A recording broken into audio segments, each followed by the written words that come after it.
our guest tonight is GFW star Low Key. How you doing? I'm doing quite well. Thanks for having me. Oh, no problem. The 2017 edition of Destination X takes place live Thursday at 8 p.m. Eastern Time on Pop TV. While you were originally scheduled to face off against Alberto L Patron for the world title, he has been stripped of the belt as of this morning, as that was the announcement we got this morning. What are your thoughts on the situation, and do you know what the company has planned for you now? Well, my thoughts on the situation concerning Alberto is it's an unfortunate situation because it's outside activity that has influence on the in-ring stuff. So it's just one of those situations, especially for any pro performers, that your outside activity has some type of effect, and in this case, a negative one, on your in-ring performances. It just, for me, I understand it. I've been in this profession for a long time, so I understand the difficulty of balancing your personal life and your professional life, and the risk that is always there when you make your personal life public. Unfortunately, now he's been stripped, and that sucks because as performers, look at how much we give of ourselves in order to earn the opportunity to be in that ring. He's another longtime performer, a longtime professional. So for him to be stripped or for him to lose the title in this fashion, I feel for him because I understand the hard work that goes into becoming a champion. With that being said, moving on to Destination X, as far as the plans from the company, I have no clue. My game plan has always been going after Alberto. My training has been detailed or tailored more towards dealing with him, but as I'm always prepared, that's really not that bad of a change for me. It's just, changing the target. It's not Alberto. Who's next in line at the moment? I don't know who that is. Mike Chiari, next question. Your return on Impact Wrestling in April, it created a lot of buzz, and you've been one of the featured parts of weekly programming ever since then. What contributed to your desire to return to the company, and how did that whole process of returning play out for you? Well, it was an initial contact to see if there was any expressed interest in returning, because the last time I had been there, it was under a negative pretext. So it was more of just a feeler to see if I'd even be interested, and understanding that management has changed, direction of the company has changed, as well as the presentation style. It seems to be something that was a little more favorable than what I had last experienced. And coming back to Impact, especially in the fashion of which I did and in the position that I was presented with, obviously it's an opportunity that I've had at other eras in the company's history. But to me, opportunity is opportunity, and I'm always looking to build onward and upward, and that's what I did. BG? Well, we're big fans of your Hitman-inspired gimmick. How did that character develop, and how would you like to see GFW portray your character moving forward? Well, it began, as far as its initial presentation, in New Japan Pro Wrestling. And I preface this with, I don't want anyone to see New Japan in a negative light. This is according to my personal experience there, and I still consider them one of the top companies for improving the craft of professional wrestling. But with that being said, it began as initial silent protest against the company's business practice. I was contacted towards the end of 2012, before I was contacted, in October of 2012, we were scheduled to perform in Fukushima. Now, I did my own personal research of information within the country as well as information outside of the country to have an informed position. With the information that I did receive and the information that I discovered, I didn't feel comfortable performing in Fukushima. So they had a meeting regarding that, and it was regarding moving forward into the next year, which would be 2013. I was told that if I could not make Fukushima, which was a large television market, that I would not be used. And in its initial presentation, I thought, okay, I'll just miss out on that one event. But they came back with, no, this would disqualify you from being used the entire year. And to me, I took that as disrespect, considering the first 10 events I was a part of in New Japan, we sold out. So I'd like to believe that my contributions to the company were positive, especially in the first 10 events I was a part of. That was disregarded. Why? Because I was told this is a large television market. My concern had nothing to do with money. My concern was safety, and not only for me, but for the staff. Not only for me, but the other wrestlers. So when I was told that I just wouldn't be used, I only had one more match under contract, which was the Tokyo Dome. And that's where I was going to make my final stance. It was my final performance with New Japan. I did it as silent protest, but it wasn't necessarily to show up anyone saying I'm a hitman. It was to let everyone know I'm the professional. So I'm going out the way a professional does, going out with a bang, and I believe we did that. Well, recently you joined LAX as their secret weapon. What went into your decision to join the faction, and what are you hoping to accomplish now with the support of LAX? Well, joining LAX was something that has been brewing for over 10 years. Conan had been trying to recruit me into LAX as far back as 2006. It just never came to be, and the opportunity presented itself. This is one of those instances where there is power in numbers. I come from a very different background than other wrestlers. The interesting part is a fellow member of LAX, an original member of LAX, is Homicide. He is my first teacher in professional wrestling. So not only do I have a long standing with Conan trying to bring me in, I have a long history with another original member in Homicide. He was my first teacher. So being in this group, being together with like-minded individuals, not only like-minded individuals in wrestling, but like-minded individuals in life. We understand one another. We come from similar backgrounds. We understand what the Latin American exchange is presenting, and we understand the noise it creates. So coming together in this fashion was an easy decision. Mike Chiari? Your current character, it seems to be another example of how you continue to evolve and adapt to the times over the course of your career. If you could, explain why it's so important to make those kinds of changes, even if you've been successful as a certain character or with a certain style.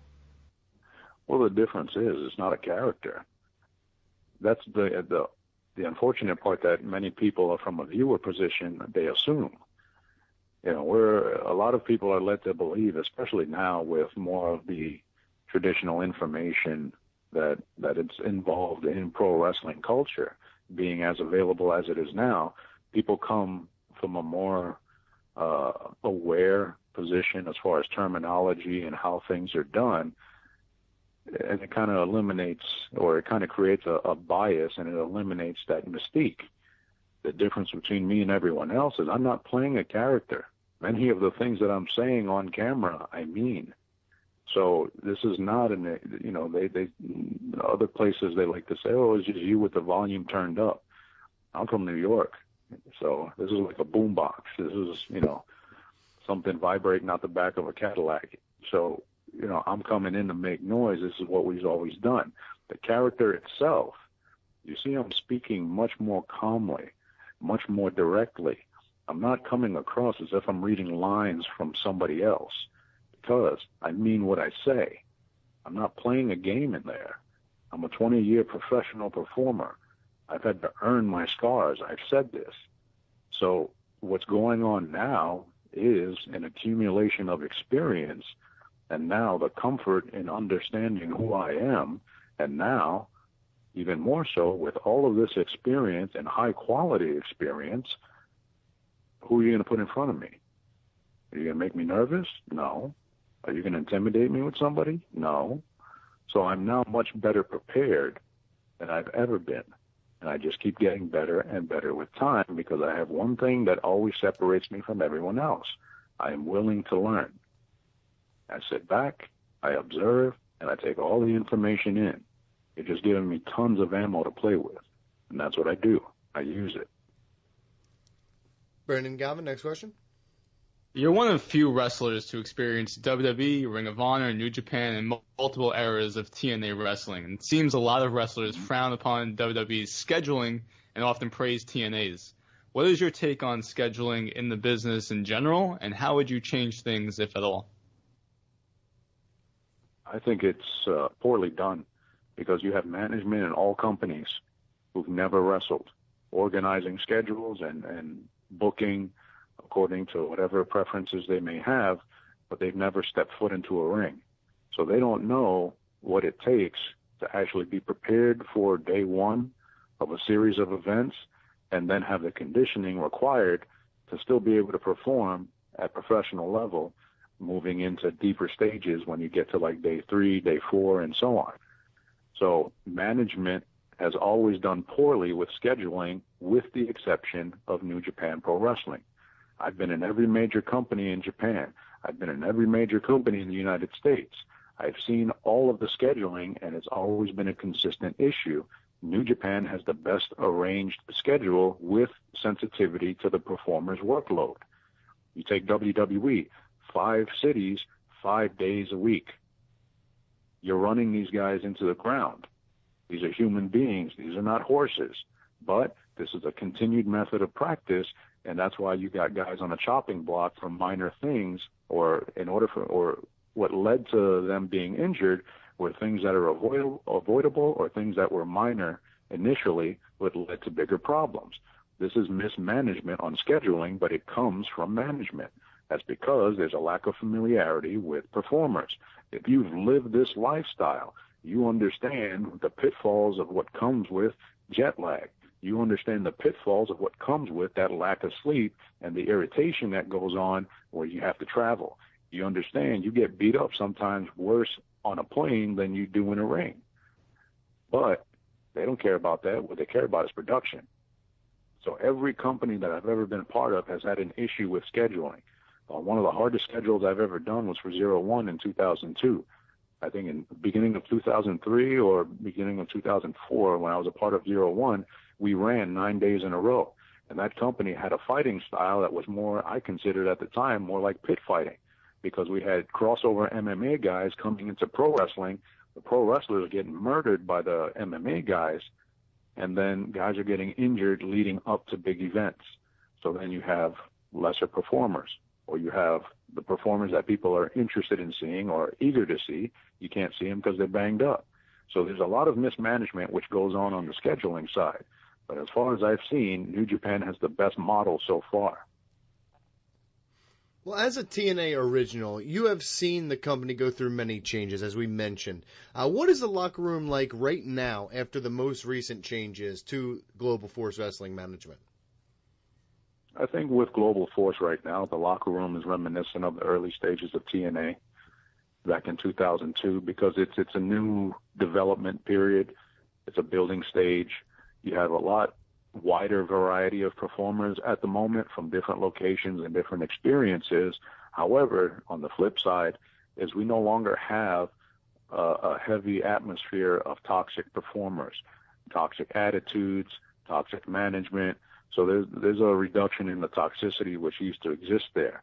And it's a much more welcoming and it's a much more community type atmosphere in the back, which was, very similar to the beginning. And to me, that's, it's an interesting scenario to experience, because I've seen the different eras and I've seen the positives, the ups, and I've seen the negatives and the downs. And right now it seems to be on a positive swing. It doesn't mean it's perfect, but there seems to be more positive going around than negative moving forward. So that's at least something to take away from that. Mike Chiari? You've enjoyed so much success in wrestling over the years, wrestling and winning championships all over the world. But at this point in your career, what do you feel is left for you to accomplish? And also, what motivates you to continue performing at such a high level? What's left for me at this stage is a world championship. That's the last thing I haven't been able to connect with. My first world championship was Ring of Honor. In 2002, I was the very first champion. That was the last major standing I had as a world champion. with the exception of the IWGP Junior Heavyweight Championship. So as far as remaining as the list of accomplishments, I would say a world championship, Hall of Fame induction. At this stage, since I have accomplished pretty much everything that I've set my sights on, I think the reasonable transition is going to be moving away from the ring and then beginning the teaching phase of my career.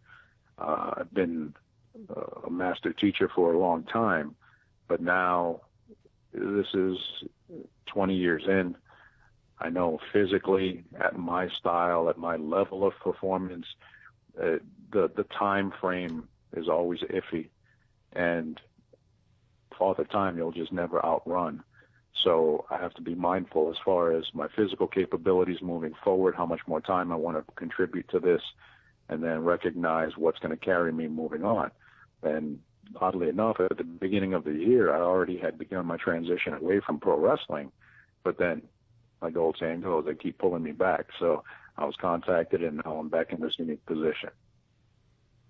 Brandon Gavin, final question?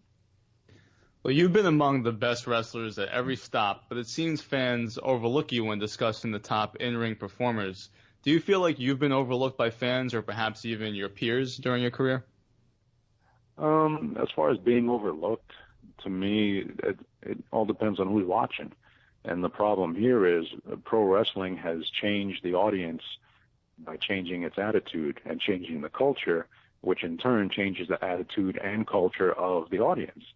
So in the past, I was an unknown, and the first introduction to nationalized television was me working on the Jacked and Metal tapings in WWF.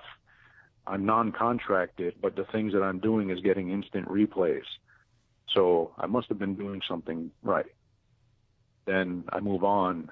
I'm in TNA, and I'm not even the champion, but they're giving me replays. We have other people, including the champion, speaking about me and my style and what I'm bringing to the table. Then I move on to Japan, and I conquer my dreams. So everywhere that I've gone, it's just dependent on the viewership, dependent on who's watching.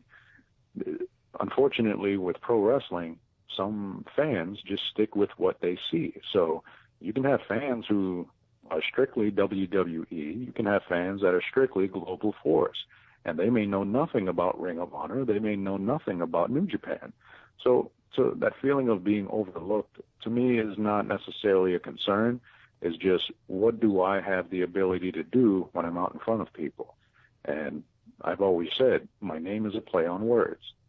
My attitude is not one to come into the room and demand attention. I'm not the loudest one in the room. I'm not the one creating the most attention initially. However, when that bell rings, it's a different story. And I've been consistent at it because I've had really, really good teachers. I've always said my success is not mine, it's the success of my mentors. I've just applied what was taught to me.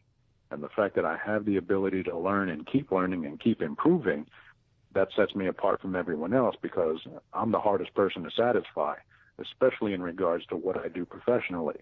So I'm always working hard at it. I'm always doing things and pushing the envelope to the next level because I'm seeking to perfect what I'm doing. Now, being overlooked, that's just up to the individual if you consider that. I don't think I am. I think by the time I finish in that ring, if you're the one watching, you're going to know exactly what I bring to the table once it's all over. Perfect. A huge thank you to our guest tonight, Low Ki. Catch him stealing the show, as he always does, Thursday on Impact Wrestling's 2017 edition of Destination X live at 8 p.m. Eastern Time on Pop TV, August 17th. Tell the fans where else they can support you.